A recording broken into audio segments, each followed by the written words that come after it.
नमस्कार, मैं श्रुति सिंह। स्वागत है आप सभी का इनसाइड झारखंड न्यूज के इस बुलेटिन में। चलिए जानते हैं आज की कुछ खास खबरों के बारे में। खबरों की शुरुआत करते हैं राजधानी रांची से।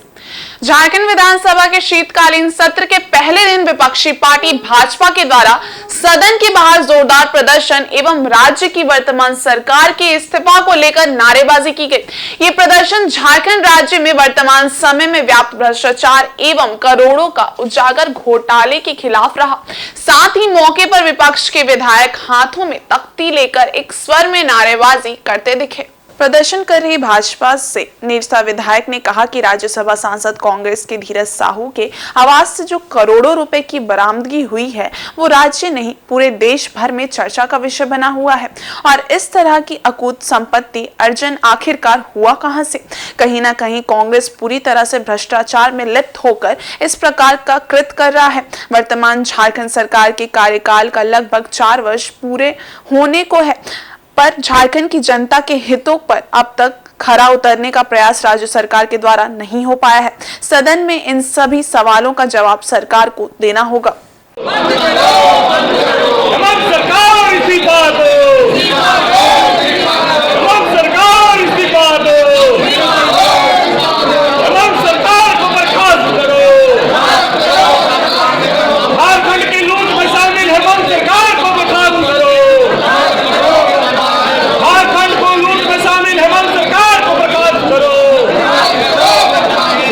नहीं, पूरा सब जगह में एक चर्चा का विषय बना हुआ है कि धीरज साहू के पास इतना पैसा कहाँ से आया। घर में कोई इतना पैसा रखता है, 8-10 अलमारी में में पैसा, उसके बाद जो रुपया गिनने का मशीन भी टूट जा रहा है, थक जा रहा है, लेकिन फिर भी पैसा निकल ही रहा है। तो ये जो गठबंधन की सरकार है, चाहे जेएमएम हो या कांग्रेस हो, आरजेडी की जो गठबंधन की सरकार है, ये लोग मुंह अबे चुप क्यों है, कुछ बोल क्यों नहीं रहे हैं कि ये पैसा कहाँ से आया, इतना पैसा किनका था। तो इस पर भी हम लोग जनप्रतिनिधि हैं, हम लोग जब हाउस में जनता भेजे तो जनता तो जानना चाह रही है ये प्रश्न कि कहाँ से इतना पैसा आया। इस तरीके आप घर में इतना पैसा रख लीजिएगा, इतना पैसा घर में रखा जाता है, आप इसका स्पष्ट कीजिए ना, खानदानी है क्या जो है। साथ ही साथ माननीय हमारे जो मुख्यमंत्री जी हैं, उनको बार ईडी का नोटिस आ रहा है, वो नहीं जा रहे हैं। ये भी हम लोग तो जानना चाहेंगे क्या बात है, क्यों नहीं जा रहे हैं, क्यों नहीं जवाब दे रहे हैं। साथ ही साथ आज इस बार 4 साल होने लगा, 2024 में विधानसभा चुनाव, लोकसभा चुनाव भी है। तो आप जब 2019 में राज्य की जनता को जो वादा किए थे, वो वादा खिलाफी क्यों हो रहा है, उसका भी तो जनता जवाब मांगेगी। ये तमाम आप युवाओं को आप देख रहे हैं किस तरह से 5 लाख नौकरी देने का वादा किए थे। महिलाओं का हम महिलाएं, हमारी बेटी जब घर से जाती है बाहर पढ़ने के लिए या कहीं, तो जब तक बेटी घर नहीं आती है हम लोग को भय लगता है कि सुरक्षित नहीं लौटी है, सुरक्षित लौटी। आए दिन ये सब महिला हो, छात्र हो, किसान हो, युवा हो, सबका ही मुद्दा हम लोग रखें।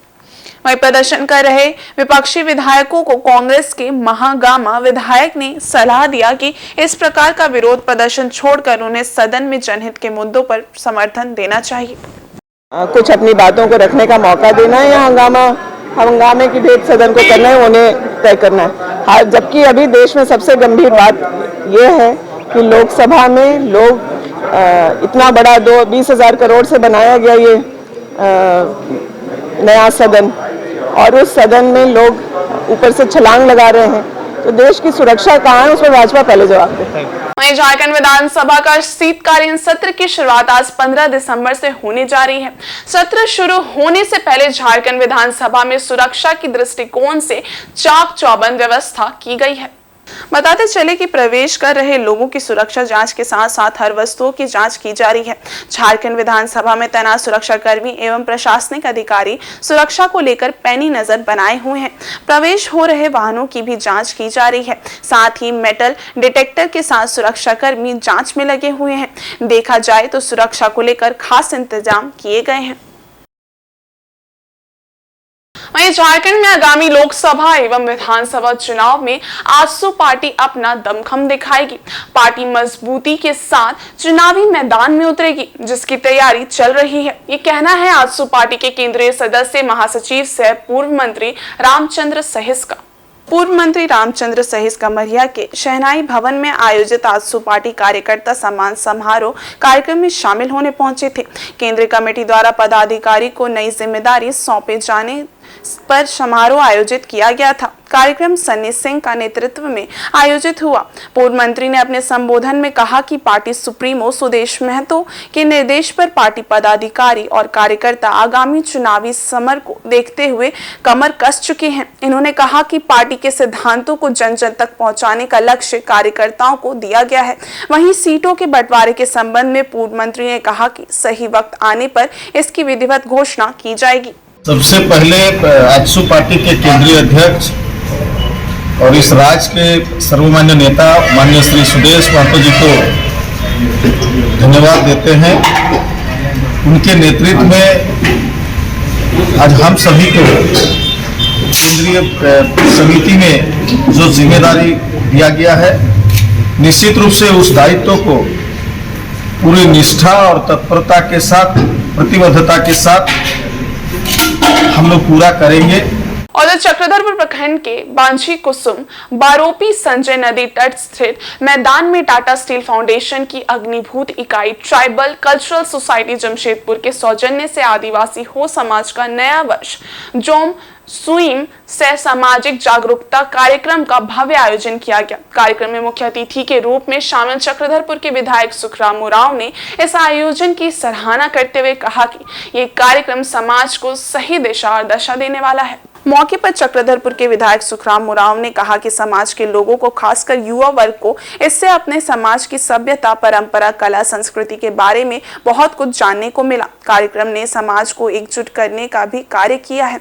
वहीं पूर्व विधायक शशि भूषण सामड़ ने कहा कि आज लोग दूसरी संस्कृति को तेजी से अपना रहे हैं।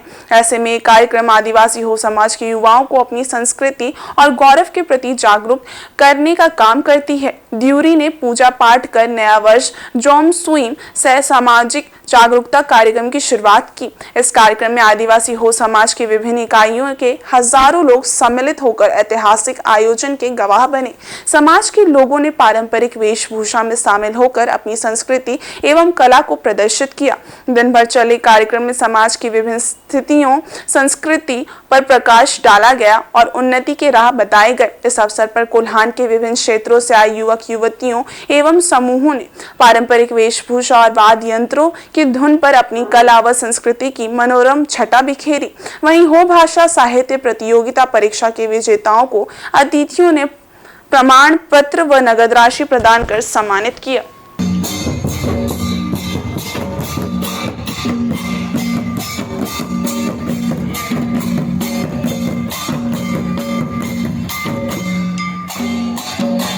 वहीं इधर जमशेदपुर के मानगो जवाहर नगर रोड नंबर 6 के समीप अल सैफ आइसक्रीम पार्लर में अहले सुबह आग लग गई, जहां झारखंड अग्निशमन विभाग की मदद से घंटों मशक्कत के बाद आग पर काबू पाया गया।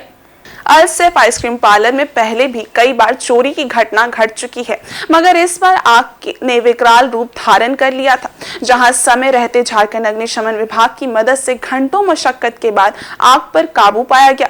वहीं इस संबंध में जानकारी देते हुए दुकान के मालिक शकील अहमद ने बताया कि सुबह दूरभाष के माध्यम से आग लगने की जानकारी मिली, जहां दुकान पहुंचने पर देखा कि दुकान पूरी तरह से जल रही है। वहीं एक अनुमान के मुताबिक आग लगने की वजह से लगभग 40 से 50 लाख रुपए का नुकसान हुआ है। नुकसान है सिर्फ सभी हम अंदाजा लगा रहे हैं, देखने के बाद समझ में आएगा। 40-50 से नीचे का, लाख से नीचे का मेरा अंदाजा नहीं है, क्योंकि मेरा ऐसे भी संभालना लगा। और आग कैसे लगी है तो कहना मुश्किल है। सुबह 5 बजे मेरे पास में कॉल आया, तो दुकान से धुआं निकला। जब यहाँ पर आकर देखेंगे क्या दुकान पर आप मेरा जनरल स्टोर था। एक्चुअली में हम एजेंसी का काम करते हैं, मेरे पास करीब 8-10 मिनट का एजेंसी है। वहीं चक्रधरपुर रेल मंडल में मेमू पैसेंजर ट्रेनों के लेट चलने से यात्रियों में भारी नाराजगी है। यात्रियों ने शुक्रवार को ट्रेन के लेट चलने से नाराज होकर गम्हरिया में Chakradharpur Tata MEMU passenger train को रोक दिया और ट्रेन से उतरकर अप डाउन और थर्ड लाइन को जाम कर दिया। इस दौरान यात्रियों ने जमकर रेलवे के खिलाफ प्रदर्शन और नारेबाजी की। दरअसल यात्रियों की शिकायत है कि चक्रधरपुर रेल मंडल में सभी पैसेंजर ट्रेन के परिचालन में रेलवे बिल्कुल भी ध्यान नहीं दे रहा है। मंडल में कोई भी पैसेंजर ट्रेन कभी भी समय पर नहीं चलाई जा रही है। रोजाना पैसेंजर ट्रेन मात्र 60 से 100 किलोमीटर चलने पर 2.5 से 3.5 घंटे तक लेट चलती है, जिसके कारण उन्हें बड़ी परेशानियों का सामना करना पड़ता है और उन्हें आर्थिक से लेकर मानसिक शारीरिक परेशानियां झेलनी पड़ती है। शुक्रवार को भी यही हुआ। ट्रेन चक्रधरपुर स्टेशन से सुबह 6 बजे खुली, लेकिन टाटा नगर पहुंचते पहुंचते ट्रेन लेट होती जा रही थी, जिसके बाद यात्रियों का सब्र का बांध टूटा और यात्रियों ने ट्रेन चैन पुलिंग कर वीरबांस स्टेशन पर ट्रेन रोक दी।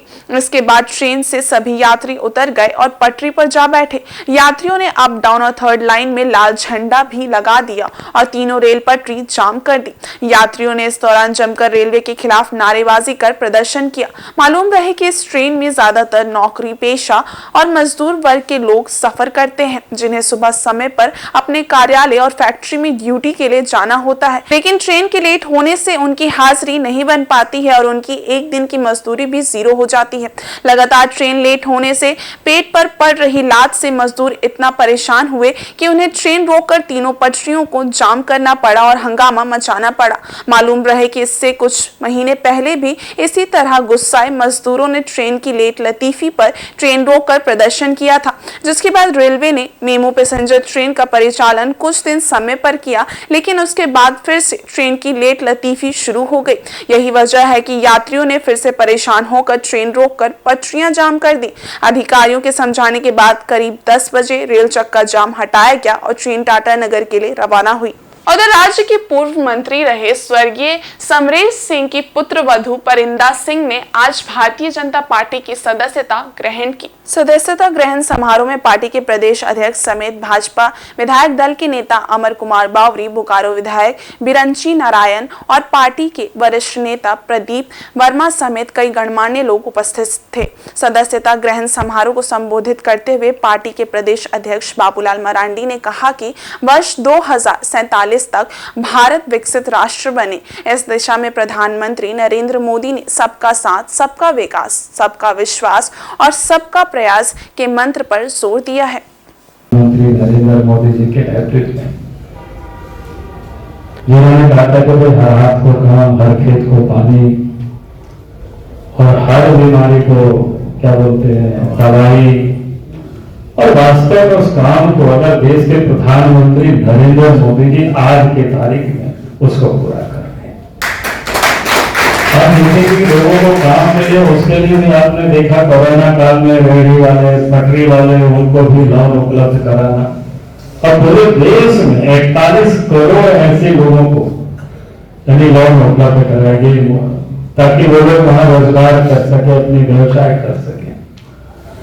और इस वक्त भी इस देश के जो एक बड़ी आबादी जिसको कहते हैं कि परंपरागत जो कारीगर, उसको चाहे लकड़ी का काम करने वाले, मिट्टी का काम करने वाले, लोहा का काम करने वाले, चाहे जितने भी इस प्रकार की 18 ऐसे ट्रेड जिसके लिए 13,000 करोड़ रुपया की सरकार ने जो प्रावधान किया है, उनको आधुनिक तकनीक से भी उनको जोड़ना, उसको ट्रेन करना और फिर उनको रोजगार के लिए पूंजी भी उपलब्ध कराना सस्ते ब्याज दरों पर, ताकि देश में कोई भी बेरोजगार नहीं रहे। देश के प्रधानमंत्री नरेंद्र मोदी जी कहते हैं सबका साथ, सबका विकास, सबका विश्वास और सबका प्रयास, क्योंकि हमें देश को 2047 में विकसित भारत बनाना।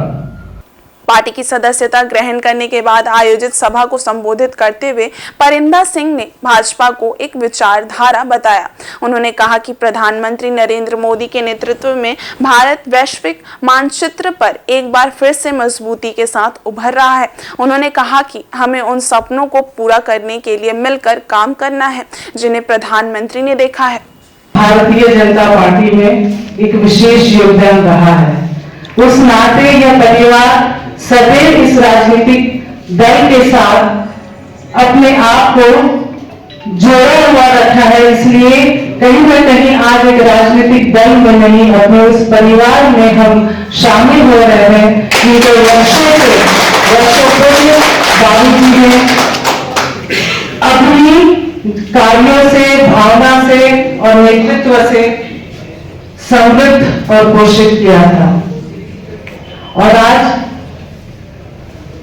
कुछ शर्त नहीं है, बहुत बता रहे, जैसे कि समक्ष जो उपस्थित लोग बैठे हुए हैं, सज्जन जी, जवाहर शर्मा जी, लालमोहन शर्मा जी और मिश्रा जी, उस तरफ ललन सिंह जी, ये सारे लोग, उपाध्याय जी, जिन्होंने आज ये लोग मेरे नेतृत्व में नहीं है, ये अभिभावक के रूप में उपस्थित हैं और ये चाह रहे हैं कि फिर से घर की पुत्रवधू के रूप में मैं इस पार्टी से, इस विचारधारा से जुड़ूं और आगे हम सब मिलकर उन सभी कर्तव्यों को, उन कार्यों को, उन सपनों को साकार करें जो प्रधानमंत्री मोदी जी के नेतृत्व में आज भारत पूरे विश्व में मानचित्र में पुनः उभर रहा है। और यहाँ झारखंड में आदरणीय बाबूलाल जी के नेतृत्व में एक सपना जो आगे आने वाले समय में हम सबों को मिलकर साकार करना है, उसमें पूरी ईमानदारी और कर्तव्यनिष्ठता के साथ अपनी जिम्मेदारी को निभाने के लिए मैं और मेरी पूरी टीम तैयार है। और इधर आदित्यपुर 2 रोड नंबर 14 स्थित राम मंदिर परिसर में पूर्व पार्षद रिंकू राय पर सामुदायिक भवन संचालन कमेटी एवं नवयुवक दुर्गा पूजा कमेटी द्वारा लगाए गए आरोपों को लेकर बैठक पूर्व पार्षद के द्वारा आयोजित की गई थी। लेकिन बैठक में नवयुवक दुर्गा पूजा कमेटी के सदस्यों को आमंत्रित नहीं किए जाने पर बैठक हंगामा की भेंट चढ़ गई। गुरुवार देर शाम पूर्व पार्षद रिंकू राय द्वारा राम मंदिर परिसर में अपने समर्थन में सैकड़ों की भीड़ जुटाई गई थी, जहां पूर्व पार्षद पर दुर्गा पूजा कमेटी के अध्यक्ष समेत सदस्यों द्वारा गबन संबंधित आरोप लगाए जाने को लेकर हिसाब किताब देने के लिए बैठक आयोजित हुई। पूर्व पार्षद रिंकू राय द्वारा बताया गया कि वर्तमान दुर्गा पूजा कमेटी के अध्यक्ष और सदस्यों द्वारा इन्हें बदनाम करने की साजिश की जा रही है। पूर्व पार्षद ने अपने ऊपर लगे आरोपों का खंडन करते हुए कहा कि ये खुद दुर्गा पूजा कमेटी के चेयरमैन हैं, तमाम हिसाब किताब कमेटी के पास उपलब्ध हैं। उन्होंने कहा कि मैदान से किराया वसूलने का आरोप सरासर गलत है। सार्वजनिक आयोजन होने के बाद मैदान की साफ सफाई के लिए शुल्क लिया जाता है, जिसे उगाही कहा जाता है। वहीं सामुदायिक भवन कमरे को जिंदल कंपनी को दिए जाने के मुद्दे पर इन्होंने कहा कि निवर्तमान मेयर के निर्देश पर ही कामकाज के लिए उक्त कमरा उपलब्ध कराया गया है, जिसका ऑनलाइन किराया भी कंपनी द्वारा कमेटी को चुकता किया गया है। राम मंदिर है, उस सामुदायिक भवन के कमेटी लोग आया है, वो लोग को दुर्गा पूजा कमेटी का था कि आप लोग उसको बैठाकर सभी जनता लोग को सामने बात कीजिए, इसीलिए सब जनता को आज बटोरा गया। उसका बात हुआ कि आज लोग सब अपना जान जाए और इसमें किसी को लड़ना नहीं है, सबको अपना मंदिर तो मेरा नहीं है, मंदिर तो सबको पब्लिक से चल रहा है, तो सब पब्लिक अपना सामने बैठकर विचार करेगा। हम भी अपना वार्ड के आदमी को बुलाए हैं, अपना सब उनके सामने हम बताएंगे। वहीं झारखंड सरकार की आपकी योजना आपकी सरकार आपके द्वार कार्यक्रम के तहत जमशेदपुर प्रखंड के पूर्वी हलू दबानी पंचायत परिसर में विभिन्न योजनाओं से संबंधित शिविर लगाया गया, जहां ग्रामीणों का ऑन द स्पॉट समस्याओं का समाधान हुआ। मुख्य अतिथि के तौर पर जमशेदपुर जुगसलाई विधायक मंगल कालिंदी मौजूद थे। राज्य के अंतिम व्यक्ति तक सभी योजनाओं का लाभ पहुंच सके, किसी भी व्यक्ति को सरकारी कार्यालय का चक्कर ना लगाना पड़े, इस उद्देश्य से राज्य सरकार ने आपकी योजना आपकी सरकार आपके द्वार कार्यक्रम की शुरुआत की, जिसका तीसरा चरण चल रहा है। इसी क्रम में पूर्वी हलू दबानी पंचायत और पश्चिम हलू दबानी में 16 योजनाओं से संबंधित स्टॉल लगाया गया, जिसमें मुख्य रूप से आबू आवास योजना, गुरुजी स्टूडेंट क्रेडिट कार्ड, बिरसा सिंचाई कूप योजना, राजस्व से जुड़े श्रम विभाग द्वारा बाहर मजदूरी करने जाने वाले रजिस्ट्रेशन जैसे मामले, म्यूटेशन, मापी, लगान, रसीद समेत मामलों को लेकर 16 योजनाओं से संबंधित स्टॉल में पहुंचकर ग्रामीण अपनी अपनी समस्याओं का समाधान पाते दिखे, जहां मुख्य अतिथि के तौर पर जुगसलाई विधायक संजीव सरदार पहुंचे और इस पूरे कैंप का निरीक्षण किया। इस दौरान विधायक के हाथों लाभार्थियों को योजनाओं से लाभान्वित किया गया और परिसंपत्तियां बांटी गईं। इस कार्यक्रम में बीडीओ सच्चिदानंद महतो, सीओ मनोज कुमार, मुखिया पानो सोरेन और सुमन सिरका समेत पंचायत के वार्ड सदस्य उपस्थित थे। हेमंत सोरेन जी का सोच है कि झारखंड के किसान, मजदूर, गरीब वर्ग के लोगों को योजना का लाभ कैसे पहुंचे, और आज यही कारण है कि राज्य अलग हुए 23 वर्ष हो गए। 23 वर्षों में कई सरकारें आई गई, लेकिन इतना महत्वाकांक्षी योजना राज्य के मुख्यमंत्री हेमंत सोरेन जी द्वारा जो किया जा रहा है, गांव शहर के किसान, मजदूर, गरीब वर्ग के लोगों को सरकारी योजना का लाभ उनके घर तक कैसे पहुंचाए। रोटी, कपड़ा और मकान, ये सरकार का सोच होना चाहिए, लेकिन हमारे राज्य के मुख्यमंत्री हेमंत सोरेन जी का बहुत महत्वाकांक्षी योजना और सोच है कि रोटी, कपड़ा और मकान कैसे हम पहुंचाएं जनता के बीच में। और यही कारण है कि पहला राउंड जो चला था उसमें 36 लाख लोगों को सरकारी योजना का लाभ उनके घर तक पहुंचाने का काम किया गया। दूसरे चरण में 56 लाख लोगों को सरकारी योजना का लाभ उनके घर तक पहुंचाने का काम किया। ये तीसरा चरण है। तीसरा चरण में लाखों लोगों को इस सरकारी योजना का लाभ मिलेगा। आज आप देख रहे हैं शिक्षा के मामला में भी हमारे राज्य के मुख्यमंत्री आदरणीय हेमंत सोरेन जी के नेतृत्व में आपका गुरुजी क्रेडिट कार्ड, सावित्री भाई फुले योजना, ये सब बच्चों को शिक्षा के प्रति आगे बढ़ाना, और राज्य में ये पहला इतिहास पहल किया है माननीय मुख्यमंत्री हेमंत सोरेन जी ने, जो झारखंड के बच्चों को विदेश पढ़ने के लिए भेज रहा है। कोई राज्य में नहीं, लेकिन हमारे झारखंड राज्य में हमारे राज्य के मुख्यमंत्री जी हेमंत सोरेन जी ने इतिहास रचने का काम किया है। और निश्चित रूप से आपका अधिकार, आपका सरकार, हमारे राज्य के मुख्यमंत्री आदरणीय हेमंत सोरेन जी का महत्वाकांक्षी योजना है। इस योजना के माध्यम से हर ग्रामीण क्षेत्र में, शहरी क्षेत्र में लोगों को इसका लाभ मिल रहा है। पहले और इस बुलेटिन में बस इतना ही। ब्रेक के उस पार है कुछ और खास खबरें, तब तक के लिए देखते रहिए इनसाइड झारखंड न्यूज। धन्यवाद।